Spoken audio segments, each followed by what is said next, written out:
बिहार विशेष सर्वेक्षण अधिनियम 2011 के तहत ये किया गया। इसका संशोधन 2017 में हुआ और नियमावली 2012 में बना, उसका संशोधन 2019 में हुआ, जिसके तहत उद्घोषणा किया गया था।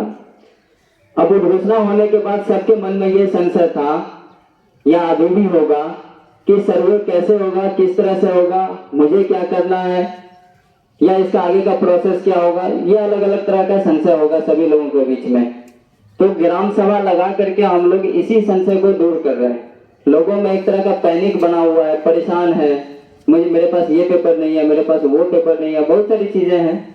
इन सारी चीजों पे आज हम लोग डिस्कस करेंगे और यहाँ पे बैठ करके सारे लोग को ये जानकारी एक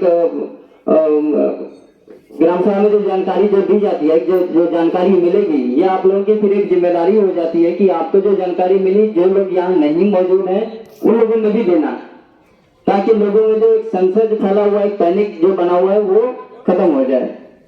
अब हम बताते हैं कि ये जो सर्वे में है, ये कुल 22 प्रपत्र में है। 22 प्रपत्र में है। जिस दिन ये 22वां प्रपत्र पूरा हो जाएगा, उस दिन ये सर्वे पूरा हो जाएगा। फिर उसके बाद सरकार के द्वारा गजट में निकाला जाएगा कि उस दिन से वहां पे सर्वे मान्य हो जाएगा।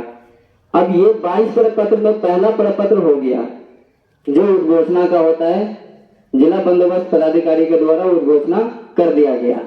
अब इसमें अलग अलग स्टेज है, जैसे कि प्री स्टेज होता है, शुरुआती स्टेज होता है, इसके बाद फिर किस्तवाड़ का प्रोसेस होता है, फिर उसके बाद खानापुरी होता है, दावा आपत्ति होता है, लास्ट में विश्रांति है और फिर उस पर आपको फाइनली खतियान मिलता है लास्ट में।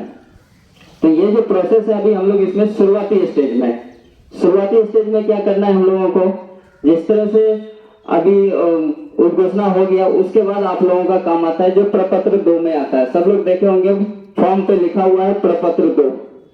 तो प्रपत्र 2 में क्या है कि आपके पास जितनी जमीन है वो स्व घोषणा में आप देंगे कि मेरे पास इतनी जमीन है, मैं इतनी जमीन पे अपना दखल रखता हूँ।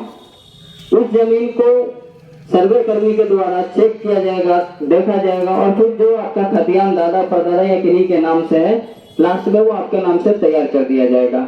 सर्वे का यही उद्देश्य है।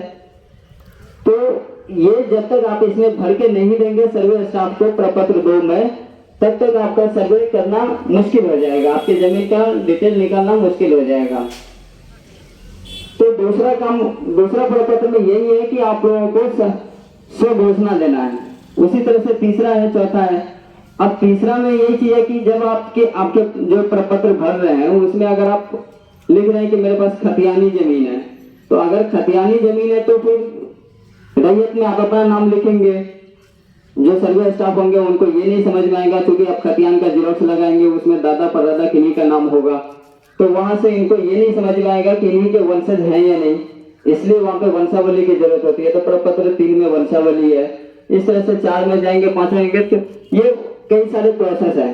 फिलहाल आप इतना जानिए कि प्रपत्र 2 में आपको ये भर के देना है। स्व घोषणा में आपके पास जितनी जमीन है उसमें भरिए और आपके अमीन को दे दीजिए। प्रपत्र 2 में क्या क्या चीज भरना है वो बताते हैं कि ये जब फॉर्म आप लोग लिए होंगे, किन्हीं के हाथ में गया होगा, तो ये है कि सबसे ऊपर में देखेंगे राजस्व ग्राम लिखा हुआ है, तो उसमें लिखना है राजस्व ग्राम।